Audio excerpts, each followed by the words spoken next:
Vlora është ndërruar përfundimisht nga qyteti i frikës dhe skafistëve në qytetin e qetësisë, të zhvillimit, në kryeqytetin e turizmit kombëtar. Fatos Nano do të mbetet një ndër figurat më të rëndësishme të politikës shqiptare në më shumë se 3 dekada dhe një ndër figurat më të spikatura të tranzicionit demokratik pas viteve 90. Si kryeministri i Shqipërisë, Nano pati një vëmendje të veçantë edhe për Vlorën.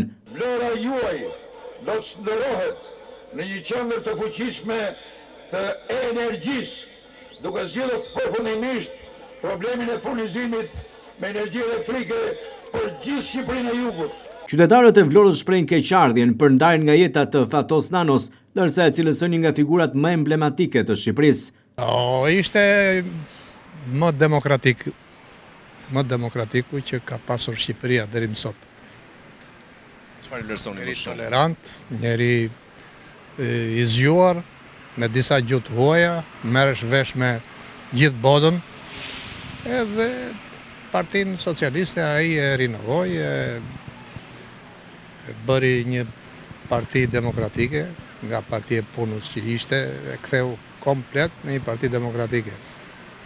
Edhe ishte bashkëbisedues edhe me kundërshtarët, edhe me bashkëbisedues, nuk ishte njeri që mbante mëri, urrejtje ndaj kundërshtarit politik. Përveç se dhe unë jam i majtë, por duhet të thënë një gjë. Fatos Nano që i pari që në atë situatë kur të gjithë ishin të pabesueshëm se çfarë i priste para, mori iniciativën doli në krye të një force politike.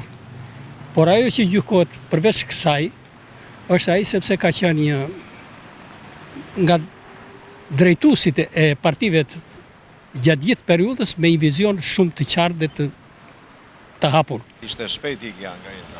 Patjetër, është shpejt, por jeta kështu është. Nuk të pyet se kush do të rrojë më shumë dhe kush më pak. Është një figurë emblematike, bile i ka përkitur sistemit që u ndryshua, ka qenë një figurë komplet e kompletuar dhe i përgatitur për këtë. Por kundërshtarët politik nuk e lanë që ai të vepronte. Ishte një vlerë e jashtëzakonshme shqiptare, që në vitin 86 ai ka shkuar në Gjermani, i ngarkuar atëherë nga Ramisalia, për marrëveshje me gjermanët. Bile kishte përgatitur një material gati 20 faqe ja ka lënë Ramizit, dhe që kishin premtuar gjermanët për ta marrë përdore Shqipërinë drejt Brukselit për mbe. Ne na keni gatshëm. Nuk u zbatua nga Ramisalia dhe ngeli kështu. Dorëheqja e tij pasandaj tregon qytetërim, vlerat e jashtëzakonshme, intelektuale tjera, ka qenë jashtëzakonshme. Fatos Nano ka treguar qytetërim edhe me dorëheqjen e tij. Humbja në zgjedhjet e 2005-s do të shënonte fundin politik të Fatos Nanos. Ky akt vlerësohet edhe nga vetë qytetarët. Pas dha dorëheqjen, njëherë për gjithmonë, domethënë u tregoi të tjerëve që shiko, kjo është demokracia. Është i vetmi nga të tërë këta udhëheqësit në këtë periudhë 35 vjeçare që ka dhënë dorëheqje mbas humbjeve. Se mund të themi edhe Saliu e dha, por ai u rikthye edhe gjatë kohës që ai kishte dhënë dorëheqje punonte në mbrapasken, si thonë. Kështu që ai do të ngelet përgjithmonë si një figurë emblematike për të majtën shqiptare.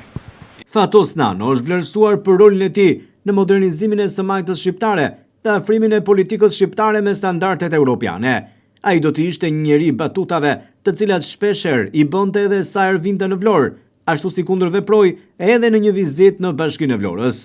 Nuk dyshoj se keni të pastra, edhe po pastroni edhe po rehabilitoni. Fatos Nano do të kujtohet si një figurë që la ndikim të fortë në jetën publike dhe në kulturën politike të vendit. Unë e di se ka dhe socialistë të pakënaqur, por ne kemi siguruar. Fatos Nano do të mbahet mend si themeluesi dhe kreu i Partisë Socialiste të Shqipërisë. Ai ishte njeriu që bëri të mundur transformimin e ish Partisë së Punës që vinte nga trashëgimia komuniste në një forcë që rezistoi pluralizmit politik si një aktore me peshë në skenën shqiptare. Fatos Nano ishte edhe një lider vizionar, i cili dha kontributin e tij në luftën kundër trafiqeve, pasi e drejtoi qeverinë shqiptare në një moment kyç dhe deciziv.